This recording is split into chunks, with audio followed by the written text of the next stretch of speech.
예, 반갑습니다. 오늘도 좋은 날이 되기를 축원드립니다.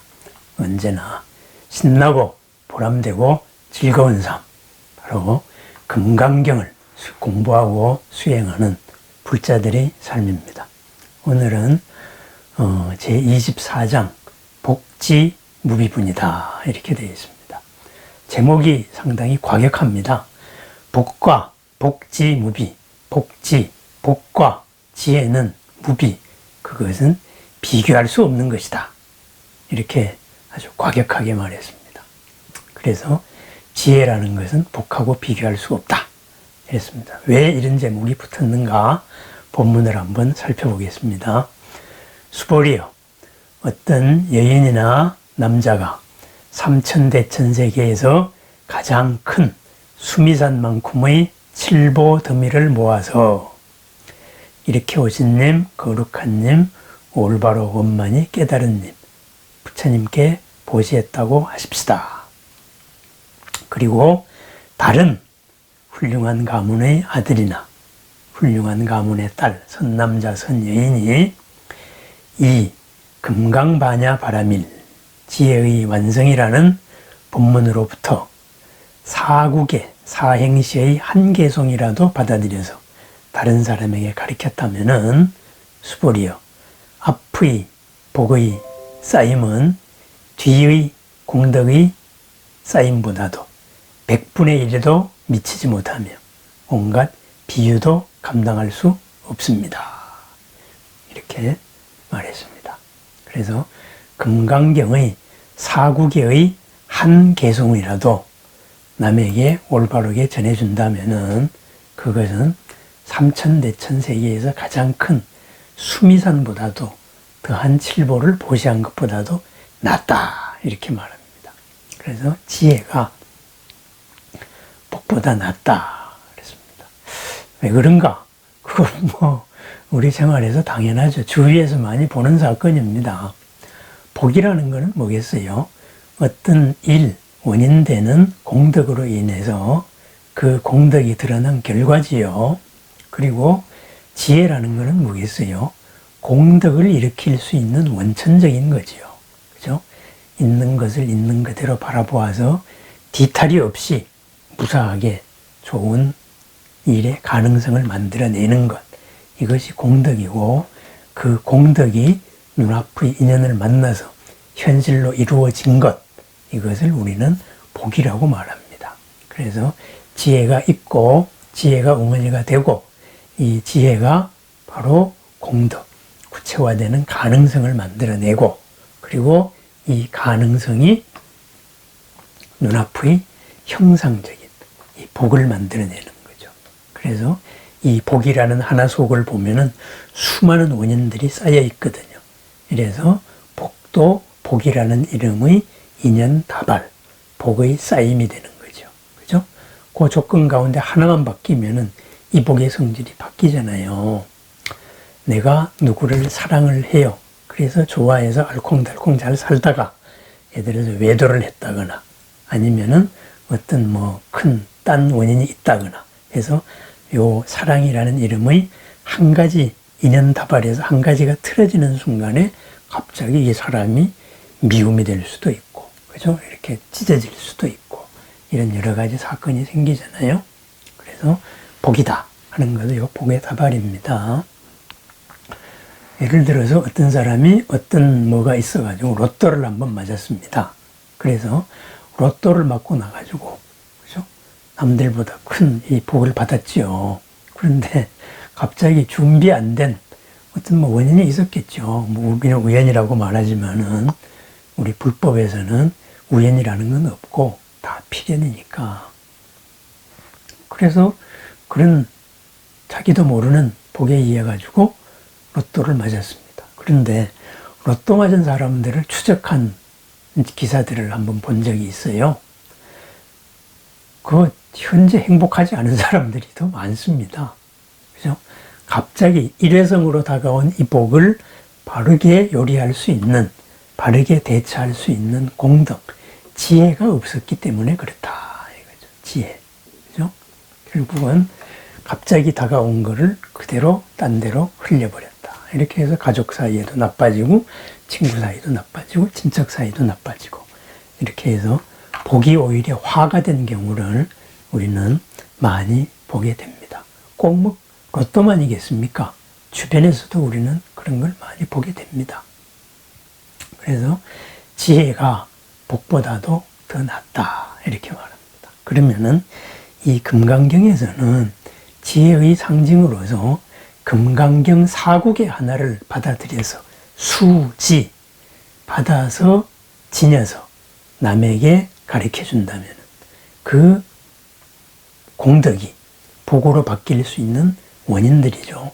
더 크다 이렇게 말합니다.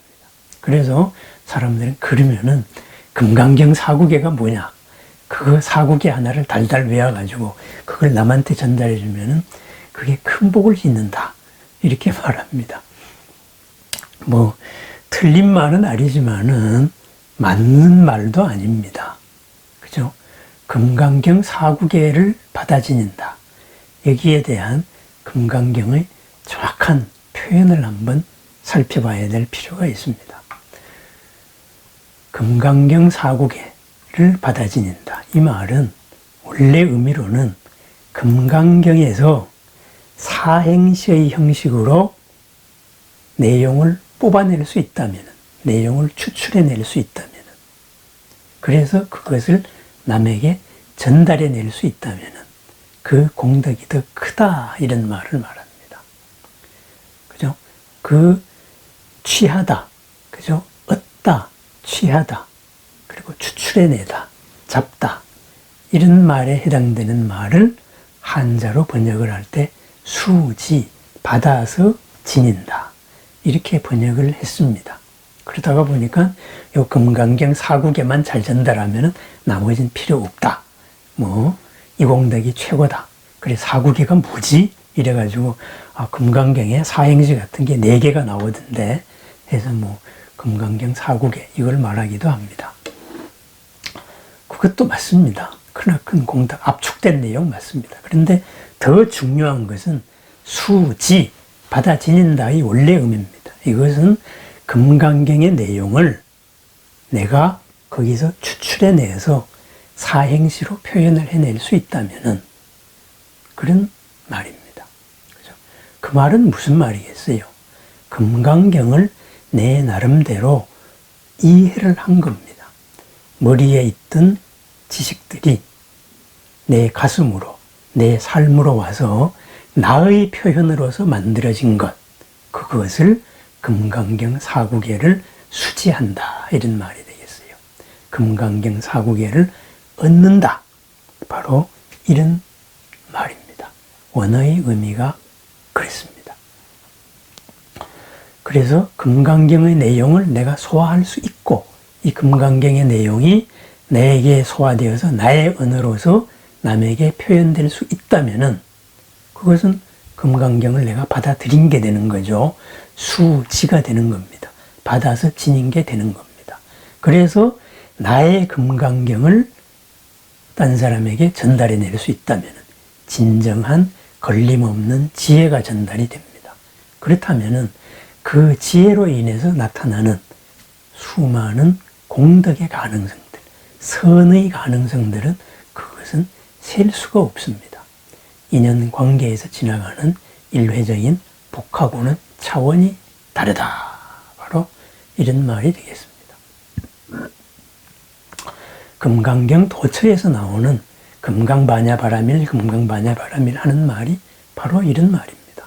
금강으로서, 그죠? 금강이라는 벼락으로서 반야를 드러내어서 바라밀의 삶을 살 수가 있는 가르침.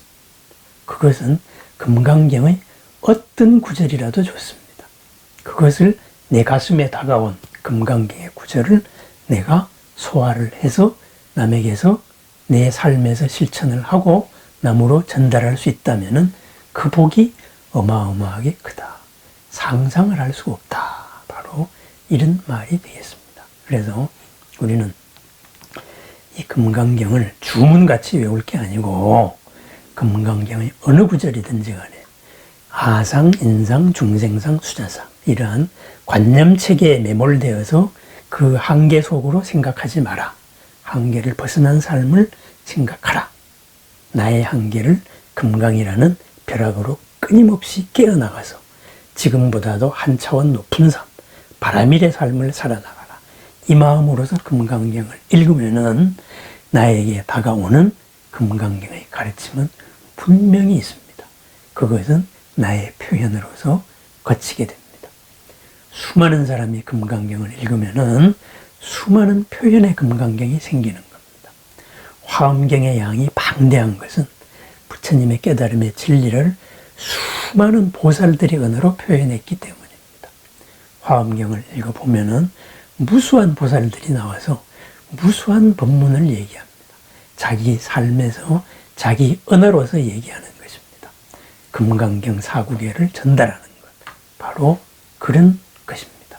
금강경이 나에게서 소화되는 겁니다. 여기에서 참고로 우리가 보통 금강경 사구계다 하는 이 내용을 한번 또 소개를 해보겠습니다.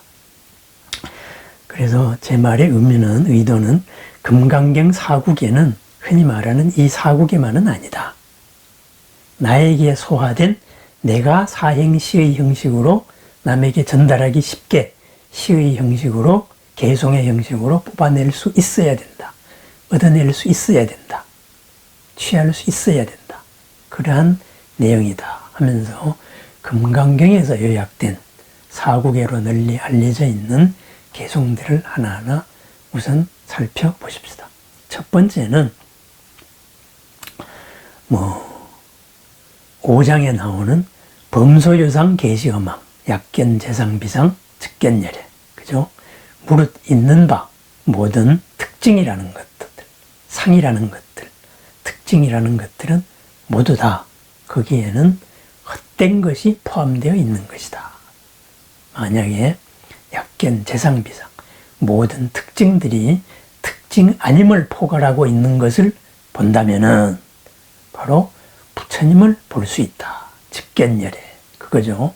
우리는 화장발에 속지 말고 모양에 속지 말고 이 모양의 뒷면까지를 같이 봐야 된다 이거죠. 겉으로 드러난 화장발의 모습, 상과 화장발 뒤에 감추어진 비상, 이것을 같이 볼 때 바로 진실된 모습을 본다 이런 말이 되겠죠. 두 번째는 제 10장에 나오는 이런 말을 듭니다. 그러니까 장엄정토본에 나오는 거죠. 불응주색 생심, 불응주 성향 미촉법 생심, 응무소주 이생기심. 그죠? 형상에도 머물러서 마음을 내지 마라. 그리고 성향 미촉법, 그죠? 소리에도, 그리고 향기에도, 맛에도, 촉감에도 거기에 집착하여서 마음을 내지 마라. 그럼 어떻게 마음을 내? 응무소주 이생기심. 그 무엇에도 걸림이 없이, 머무름이 없이 마음을 내라. 바로 그 말입니다. 응무소주 이생기심. 그럼 이 응무소주에 뭐가 들어가겠어요? 아상, 인상, 중생상, 수자상에 머무르지 말라는 거예요. 어제까지의 모든 지식에도 얽매이지 말고 어제까지의 모든 지식을 뛰어넘은 자유로움을 추구했을 때 우리는 있는 것을 있는 그대로 본다. 바로 금강경을 살아가는 마음을 표현한 말이죠. 그리고 세 번째로 사구계로 유명한 말은 26장 법신비상분에 나오는 얘기죠.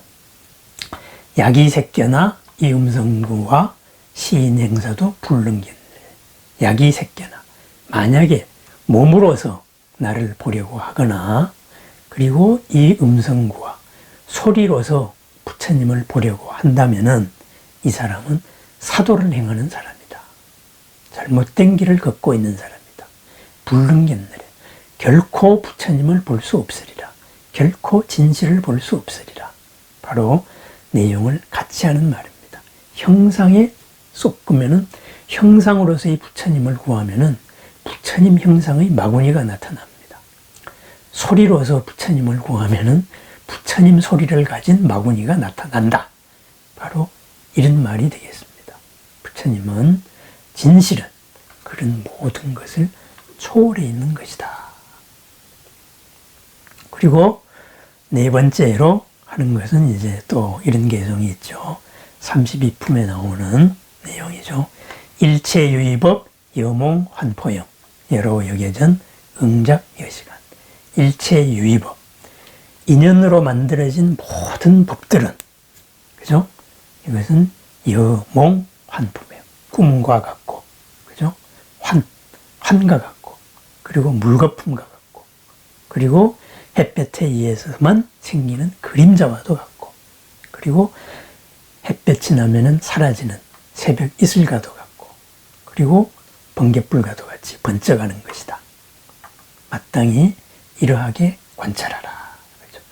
인연으로 나타난 모든 법들은, 인연으로 나타난 모든 존재나 모든 현상이나 모든 감정이나 모든 판단, 이런 것들은 그 인연의 조합에 의해서만 판단이 된다. 그 인연의 조건이 바뀌는 순간 햇볕이 나면 사라지는 아침 이슬과 같고, 잠에서 깨면 없어지는 꿈과 같고, 그죠? 그리고 빛이 바뀌면 바뀌는 그림자와 같고, 그리고 인연에 의해서 모든 걸 변한다. 해서 금강경을 요약하면서 말씀하는 그러한 인연법문, 인연법으로 총괄하는 내용이죠. 바로 그랬습니다. 자, 이제 이야기가 길어졌는데요. 요약을 하겠습니다. 수많은 물질로서 쌓은 복보다도 진정한 지혜를 전해주는 것이 더 큰 공덕이 있다. 이런 말입니다. 그렇습니다. 물고기를 주는 것보다 물고기를 잡는 법을 가르쳐주면 공덕이 더 큰 것이죠. 그렇다 그래서 이것이 크다 그래서 이것을 하지 말라가 아니다 이거죠. 끊임없이 해야죠. 하면서 지혜의 목적은 뭐겠어요? 실천을 하기 위한 거예요. 실천을 하지 않는 지혜는 아무런 의미가 없는 거예요. 그것은 지혜가 아닙니다. 그렇죠? 그래서 똑같은 행동을 어떻게 할 것이냐. 그래서 그러한 지혜, 그 지혜는 어디서 오느냐? 금강경 사구계에서 온다. 금강경 사구계는 무엇이냐? 금강경의 가르침에서 내가 남에게 전달하기 쉽게 사행시로서 표현할 수 있는 내용이다. 그런 말입니다. 나의 금강경을 부처님의 뜻과 맞았을 때, 이 나의 금강경을 남에게 전달해 줬을 때 무한의 공덕이 있다. 이 말이 바로 금강경 사구계를 전해주는 공덕입니다. 그렇습니다. 금강경 사구계로 소문난 이 네 가지도 맞습니다.